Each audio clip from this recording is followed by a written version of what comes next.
Hello student, this is Nautan जहान। आज इस वीडियो में क्या करने वाले हैं, क्लास 10th का हिस्ट्री का चैप्टर प्रिंट कल्चर और इसकी 6th यूनिट हम करने वाले हैं। इससे पहले मैं आपको 1 से लेके 5th यूनिट अलग अलग पार्ट्स में आपको समझा चुकी हूँ और बहुत इजी चैप्टर है। किताबों के बारे में है कि कैसे किताबों का कल्चर पूरे वर्ल्ड में अलग अलग कंट्रीज में फैला है।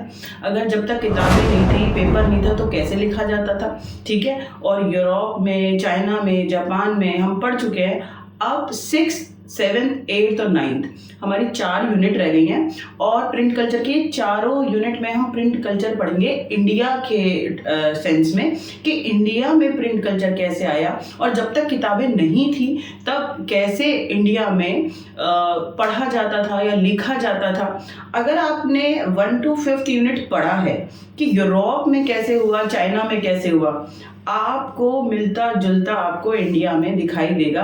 आधा चैप्टर किसके लिए होगा, प्रिंट कल्चर इंडिया के सेंस में है और आधा यूरोप और अदर कंट्रीज के सेंस में है।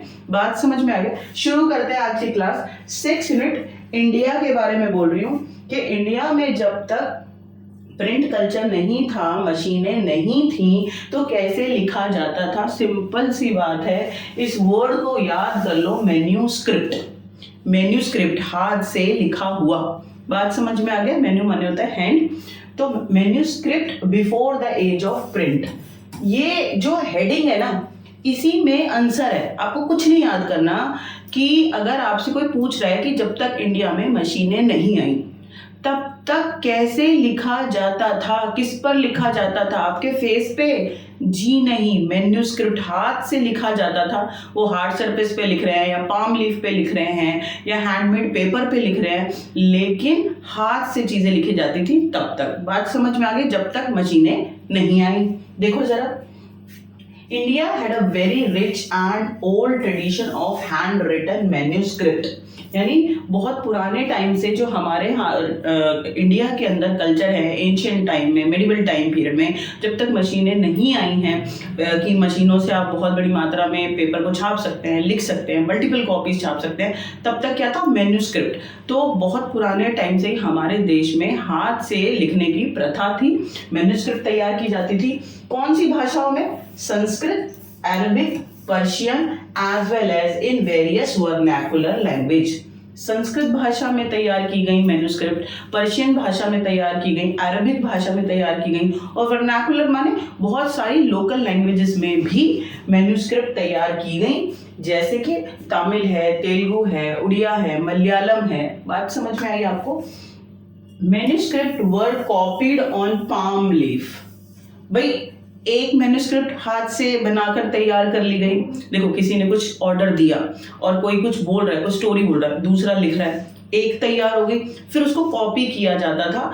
एक जो तैयार की गई है उसको देखकर डिक्टेट कर कर फिर दूसरी तैयार कर रहे हैं, तीसरी तैयार कर रहे हैं, तो दिस इज द वे। आज क्या होता है, आपको अगर एक कॉपी निकालना है एक पेज का या ठीक है, तो आप मशीन में डालो उसको, फोटोकॉपी मशीन में आप हजारों प्रिंट एक साथ निकाल दो, फ्यू मिनट्स के अंदर आपको पूरा रिजल्ट बाहर आ जाएगा।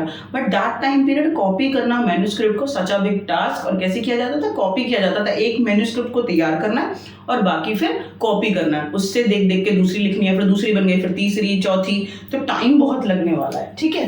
तो manuscript were copy on palm leaf on handmade paper. जो मैन्यूस्क्रिप्ट है या तो हाथ से पेपर पे लिखी जा रहा है, जो हाथ से बना हुआ पेपर है, मशीन से बना हुआ नहीं, और या फिर पाम लीफ पर लिखा जाता था। Pages were some time beautifully illustrated. Illustrated होता है सजाना, डेकोरेट करना। तो पेजेस के बॉर्डर पे ना कोई फूल पत्ती बना दी, कोई डिजाइनिंग बना दी, तो डेकोरेट भी किया जाता था। Now imagination, you are in India in that time period जब तक मशीनें नहीं थी। अब आंसर अपने आप से पूछो कि जब तक मशीनें नहीं थी तो किस पर लिखा जाता था, कैसे लिखा जाता था। हैंड रिटन मैन्यूस्क्रिप्ट तैयार होती थी बहुत सारी भाषाओं में, वर्नाकुलर लैंग्वेजेस में, संस्कृत में, अरबिक में, पर्शियन में मैन्यूस्क्रिप्ट तैयार की जाती थी। क्लियर हो गया? ये पेज आपको मैं पूरी आशा करती हूँ कि अच्छे से आपके दिमाग में चला गया होगा। आगे चलते हैं, क्या लिखा हुआ है। मैन्यूस्क्रिप्ट बिफोर द एज, इसी को अभी हम कंटिन्यू कर रहे हैं कि और क्या क्या चीजें इसके अंदर है। Limitation of manuscript. सी, मैंने आपको ये तो बता दिया कि जो जब तक मशीनें नहीं आई प्रिंटिंग की, जो जल्दी जल्दी किताबें छाप सकती हैं, न्यूज़पेपर छाप सकती हैं, तब तक manuscript this is the solution कि पाम लीफ पे आप लिख रहे हैं, आप हार्ड सरफेस पे लिख रहे हैं, आप हैंडमेड पेपर पे लिख रहे हैं, तो इस तरीके से मैन्यूस्क्रिप्ट तैयार की जाती थी आपके पढ़ने के लिए। चलो ठीक है, यहाँ तक तो ठीक है, लेकिन हर चीज़ की डीमेरिट भी होती है। तो this is the demerits of manuscript limitation. Manuscript की लिमिटेशंस क्या है, इसको यूज करते हुए, इसे बनाते हुए क्या क्या प्रॉब्लम आती थी। 3 नंबर का क्वेश्चन है, बहुत इंपॉर्टेंट है। अगर आपने यूरोप पढ़ा है तो आप वहां से उठाकर भी आंसर लिख सकते हैं। आपको यूरोप को पढ़ाते हुए भी कि प्रिंट से पहले जब मैन्यूस्क्रिप्ट यूरोपियन कंट्रीज में तैयार हो रहे हैं तो क्या तकलीफ होती थी, एक्सपेंसिव होते हैं, टाइम कंज्यूमिंग होते हैं, लेबोरियस, बहुत ज़्यादा मेहनत लगती है बनाने में, इनको कैरी करना, हैंडल करना बहुत टफ होता है, कॉपी करना टफ होता है। तो अगर आपने मेरी पहली वाली वीडियो देखी है कि यूरोप में, क्योंकि कहीं पर भी कोई चीज़ बने एक जैसी मुश्किलें आएंगी ना, यहाँ पर वो चीज सेम इंडिया में भी है कि जब मैन्यूस्क्रिप्ट तैयार होती थी तो क्या प्रॉब्लम आते थे। 3 नंबर का क्वेश्चन है और आपको अच्छे से इसको पढ़ना है। देखो जरा, manuscript however were highly expensive and fragile. Expensive, बहुत महंगी होती थी बेटा, हाथ से कोई भी चीज बनाओगे ना महंगी होगी एज कम्पेयर टू मशीन, ये तो आप अपने दिमाग में डाल लो, ठीक है। तो मैन्यूस्क्रिप्ट एक्सपेंसिव होती थी, प्लस फ्रेजाइल मतलब जल्दी से सड़ सकती हैं, जल्दी से खराब हो सकती हैं, लॉन्ग पीरियड तक सर्वाइव नहीं करती। एक बात समझ में आई आपको, they had to be handled carefully and they could not be read easily as the script was written in different style। यानी मैन्यूस्क्रिप्ट को कॉपी करना ना, देखो मैंने पाम लीफ पे कुछ लिखा, ठीक है, अब उसको अगर दूसरा स्क्राइब्स लिखने वाला उसको कॉपी कर रहा है तो हर किसी का लिखने का स्टाइल अलग अलग होता है, ठीक है। तो रीड करते हुए सामने वाले को तकलीफ होगी या नहीं होगी, बिल्कुल होगी। तो अगर उसने कोई अक्षर गलत पढ़ लिया तो उसको गलत लिख देगा, है ना। तो मैन्यूस्क्रिप्ट को कॉपी करना बहुत बड़ा चैलेंज है। क्यों? डिफरेंट स्टाइल में मैन्यूस्क्रिप्ट लिखी जाती थी और उसको कॉपी करते हुए लिखना बहुत मुश्किल हो जाता था। इतनी बात आपको समझ में आ गई होगी।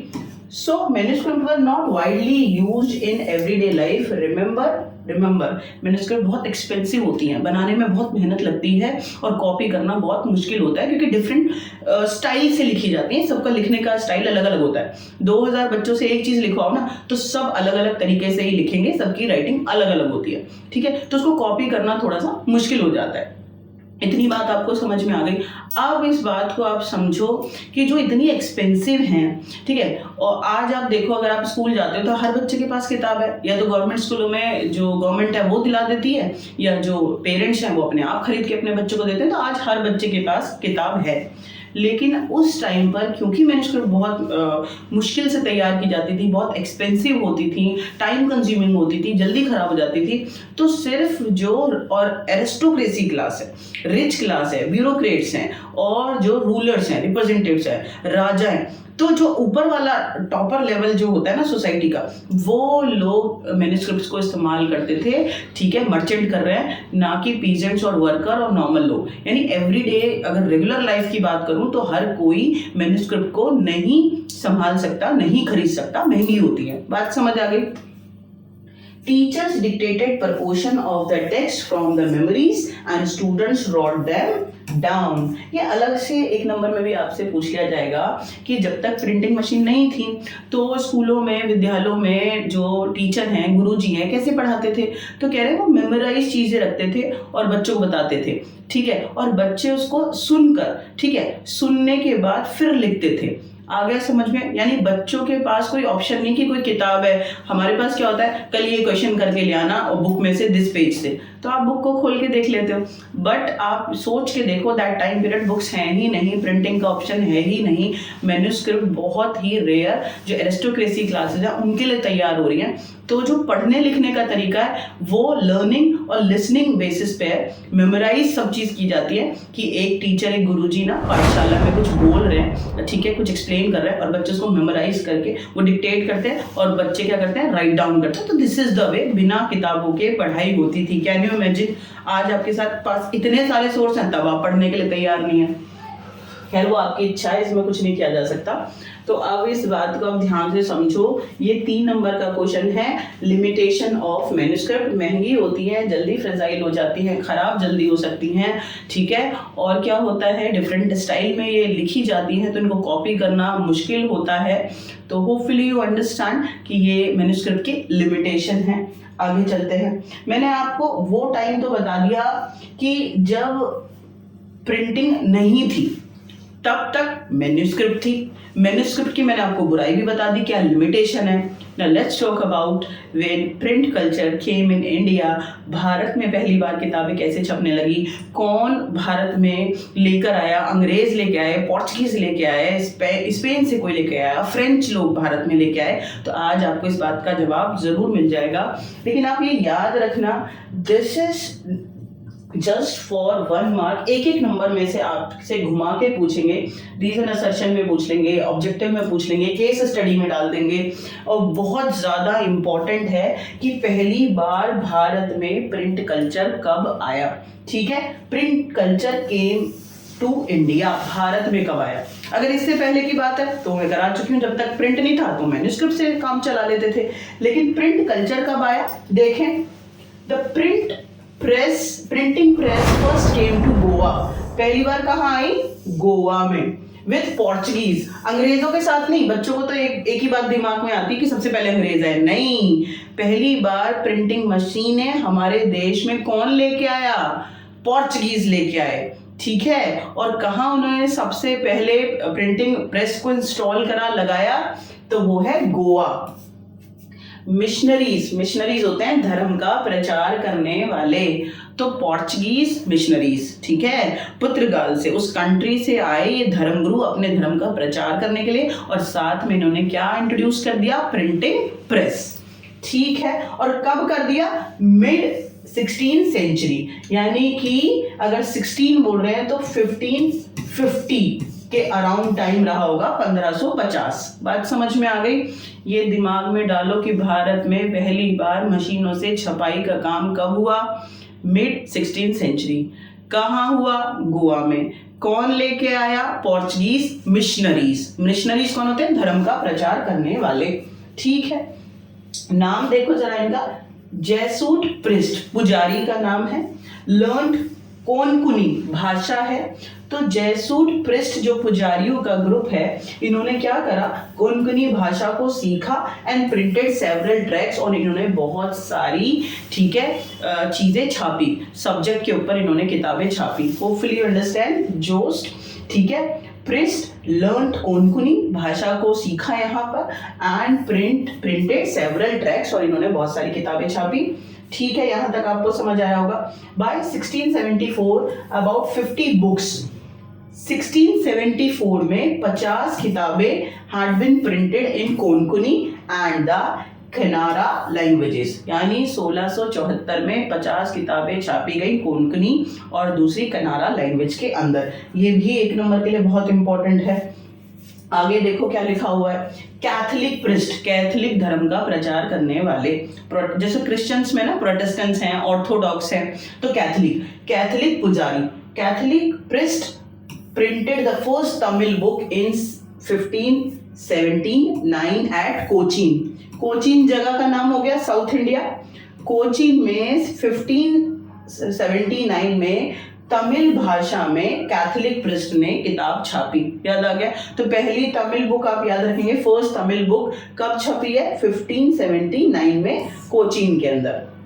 इन 1713 the first Malayalam book was printed by them, ठीक है। और 1713 में पहली मलयालम बुक को उन्होंने छापा, किन्होंने, कैथोलिक प्रिस्ट ने। प्लीज, कैथोलिक प्रिस्ट ने 1579 में तमिल बुक छापी तमिल भाषा में, और मलयालम भाषा में भी छापी 1713 में, ठीक है। आगे चलते हैं। 1710 डच प्रोटेस्टेंट मिशनरीज, जैसे मिड 16th सेंचुरी में पोर्चुगीज मिशनरीज आए थे भारत के अंदर, ठीक है, धर्म का प्रचार करने के लिए डच आए थे। यूरोप से कौन आए थे, डच प्रोटेस्टेंट्स मिशनरीज, यानी डच जो क्रिश्चियनरीज हैं, क्रिश्चियन में एक धर्म होता है प्रोटेस्टेंट, मिशनरीज धर्म का प्रचार करने वाले भी भारत में आए, ठीक है, कब आए? 1710 में आए। हैंड प्रिंटेड 32 तमिल टेक्स्ट, और इन्होंने 32 तमिल भाषा में किताबें छापी। Many of them translation of the older works, यानी उन्हें जो पुरानी किताबें यहाँ पे मिली, मैन्युस्क्रिप्ट मिली, उस पुराने काम को उन्होंने ट्रांसलेट करा तमिल भाषा में।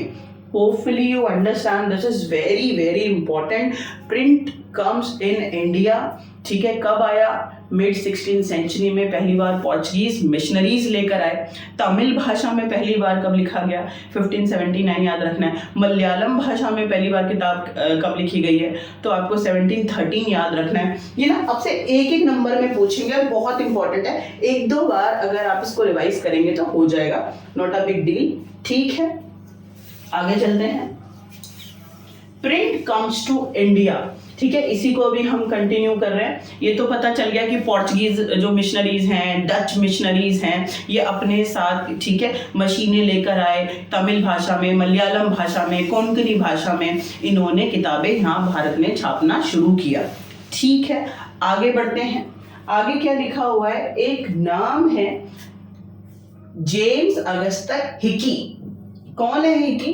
देखो, फ्रॉम 1780, ठीक है, 1780 में जेम्स अगस्टस हिकी, ये नाम याद रख लो, एक नंबर में अलग से भी पूछ लेंगे आपसे। James Augustus Hicky began to edit the Bengal Gazette, इन्होंने बंगाल गजट छापना शुरू किया, ठीक है। वीकली मैगजीन क्या है? न्यूज़पेपर है, किताब है, मैगजीन है, वीकली मैगजीन है जो हफ्ते में आती हैं, मंथली मैगजीन भी आती हैं और ईयरली मैगजीन भी आती है। बात समझ में आ गई? तो जेम्स अगस्टस हिकी ये नाम है और इन्होंने वीकली मैगजीन छापना शुरू करा। क्या नाम है उसका?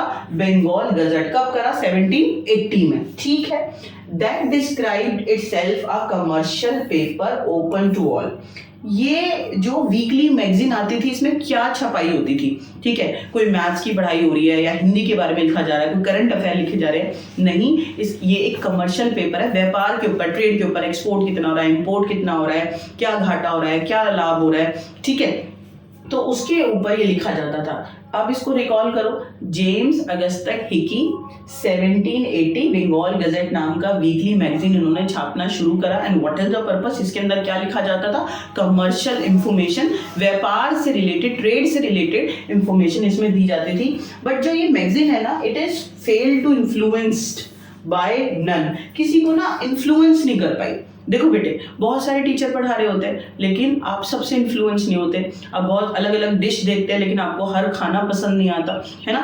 तो ये जो जेम्स अगस्टस हिकी ने इसको छापना शुरू करा, ये कमर्शियल पेपर है, बंगाल गजट, हाँ, वीकली मैगजीन है, लेकिन इसको कोई इससे प्रभावित नहीं हुआ, कोई अट्रैक्ट नहीं हुआ। बात समझ आ गई आपको? Hickey published a lot of gossip about the company. Senior official in India, Bharat में आपको पता है 1780s में कौन है? ईस्ट इंडिया कंपनी है, ठीक है, याद करो। ईस्ट इंडिया कंपनी आपने 8th में पढ़ा है, इंग्लैंड से आई, यहाँ पे व्यापार करने के लिए आई, ट्रेड करती है, प्रॉफिट कमाती है, ठीक है। तो ये क्या करता था? अगस्टस हिकी अपनी मैगजीन में ना जो ईस्ट इंडिया कंपनी के सीनियर ऑफिशियल थे उनके गॉसिप के बारे में लिखता था, उनके पर्सनल रिलेशन के बारे में लिख दिया, उनके झगड़ों के बारे में लिख दिया, कंपनी के इंटरनल मैटर्स के बारे में लिख दिया अगर उसको कुछ पता चलता था। तो ये इससे जो ईस्ट इंडिया कंपनी के लोग हैं उन्हें अच्छा लगेगा, वो भड़क जाएंगे। आपकी पर्सनल लाइफ को कोई ज्यादा खंगालेगा तो गुस्सा आएगा ना। तो हिकी ने क्या किया, अपनी मैगजीन में बहुत सारा गॉसिप लिखता था ताकि उसकी मैगजीन चले, बिके, लोग इंटरेस्ट लेके पढ़ें। तो सीनियर ऑफिशियल्स के बारे में वो लिखता था ईस्ट इंडिया कंपनी के। एनरेज्ड माने बहुत गुस्सा आ गया by this, East India Company को इस हरकत से हिकी की बहुत गुस्सा आया। Governor general Warren Hasting, that time period Bharat के जो हेड हैं गवर्नर जनरल वॉरेन हेस्टिंग, कौन थे? वॉरेन हेस्टिंग, पेपर में आ जाता है। जेम्स अगस्टस हिकी ये तो वीकली मैगजीन पब्लिश करते हैं, कमर्शियल पेपर है, लेकिन साथ में ये ईस्ट इंडिया कंपनी के जो सीनियर ऑफिसर्स हैं उनके बारे में बहुत कुछ गॉसिप भी लिखते थे, ठीक है, जो भी उन्हें पता चलता था।